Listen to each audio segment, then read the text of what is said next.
How's it going, Ram fans? Welcome back to Monday Night Sports. I'm Madeline Davis. And I'm Ella Fredrickson, back as always to keep you updated on all things happening in Rams athletics.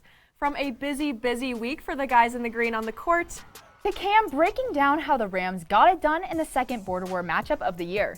And of course, how could we forget about Out of Pocket, which is back for yet another week to offer up some points of contention over the MLB. All of that and more on CTV Sports, which tips off right now.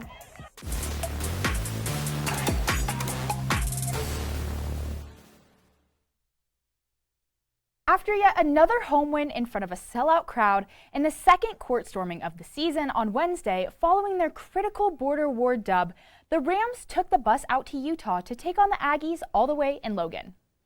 And after an atrocious start from Utah State, an incredible effort from Kendall Moore, and perhaps the worst broadcast I've ever seen or heard for a D1 college basketball game, the Rams actually ended up on top 66-55 to secure their fourth Quad 1 win of the year. So with all of that in mind, let's take a look at how they grinded out this tough road win against the Aggies. So here we got Isaiah Stevens. He goes over, passes it off to Deshaun Thomas, who sinks it in for three to give the Rams a comfortable lead early on. Now we got Justin Bean. He's double teamed, tries to go up. David Roddy says no, but then goes over the head of Deshaun Thomas to put it in. Gets the Aggies going a little bit. Kendall Moore to Isaiah Stevens, or Stewart, as the broadcast kept referring to him as, getting it done. Same there with Kendall Moore. Kendall Moore was on fire. Incredible. Okay, now we got RJ Idlerock, or is it Baylor Hebb? I don't know, and apparently neither did the graphics guy. But whoever it was scored three for Utah State. Isaiah Stevens back over to Kendall Moore, getting it done for three again.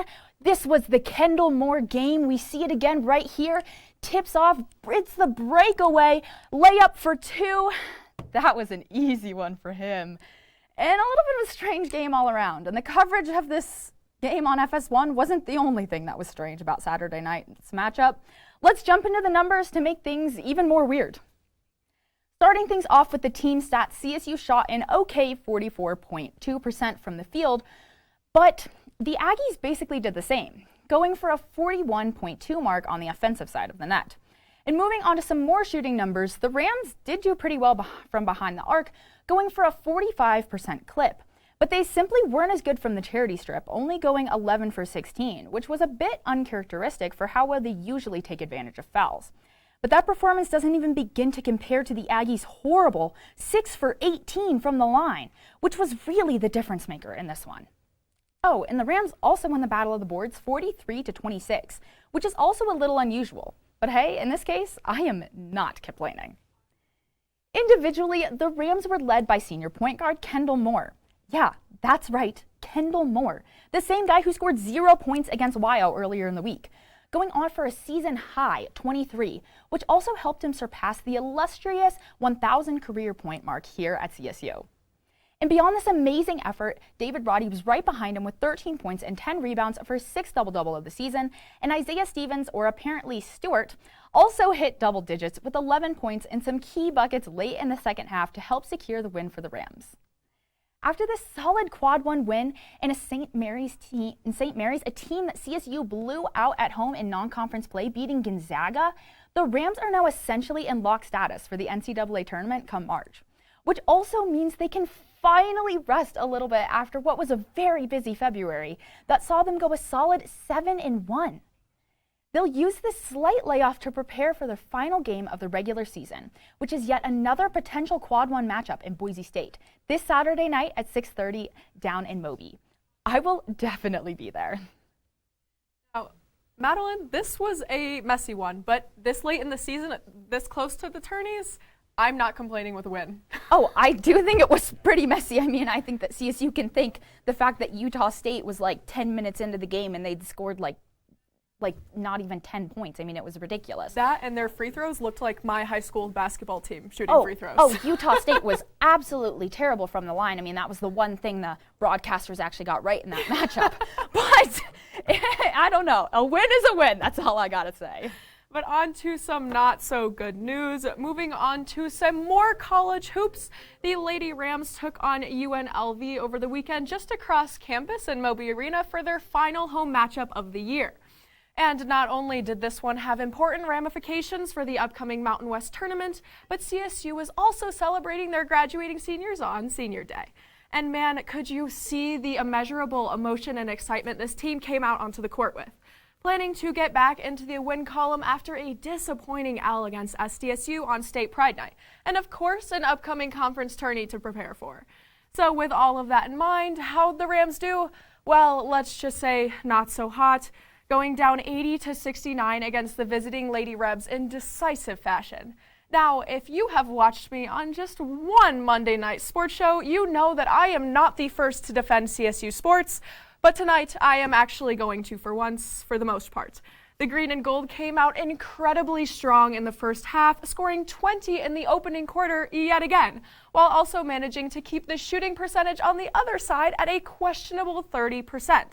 And sure, while they were outscored by the visiting Rebels by 1 in the second quarter, it wasn't enough to shave the deficit just yet, putting CSU in a pretty good position at the half, up 41-36. Now, I believe all of us here are on the same page at this point. Rams basketball, and more specifically the women, have a really tough time playing a whole game. And as much as I hate being right in this case, that's exactly what we saw in the third quarter. Only 23% of their shots dropped, the defense was non-existent, and we missed half of our free throws. And drumroll, please, all of this, of course, piled up to lead to a mere 10 points in the third, while yes, also resulting in 25 on the other end. So by the end of this terrible quarter, the green and gold found themselves down 10. And with how shell-shocked they looked out there, it's pretty clear why they weren't able to muster any sort of comeback effort in the fourth, leading to a massive, massive L. So after this disappointing end result, the Rams now stand at 9-8 in the Mountain West Conference, putting them at the 6th spot as of now in the standings, while UNLV, on the other hand, improved to an amazing 15-2 with the dub, firmly digging their heels into that number 1 spot. To talk about the numbers real quick, Kendall Kinzer carried this squad on Saturday, racking up a career-high 21 points, which was almost, sadly, a third of the total points for CSU. Oh, and she also helped out down low with 5 boards as well, while Curly Murphy put in another solid effort with 13 points and 12 by the glass. And now past this one, with a nice little break after their back-to-back L's, the Lady Rams won't face off on the court again until their trip to Laramie on Wednesday, hoping for a season sweep of the Pokes and obviously some redemption along the way. Going from the court and onto the track now, the Rams were at the Mountain West Championships for indoor track and field this past weekend. And let's just say, I think the women will be pretty pleased with their final results. The Rams headed into the final day of competition with a comfortable 9-point lead and never looked back, ending things out with a total score of 151, which was needless to say well ahead SDSU's 112. And the impressive dub down in Albuquerque also means this: CSU's 5th indoor Mountain West title in school history and 4th since 2016. Now that's pretty impressive if you ask me. And now onto how exactly they got it done. With no surprise, 2021 Olympian Lauren Gale received Mountain West Outstanding Performer of the meet, where she compiled 20 total points and won both the 200 and 400 meter races. Oh, and she also set a Mountain West record in the 400 in the process, with a time of 51.78, while also shattering her own school record in the 200 with a time of 23 seconds flat.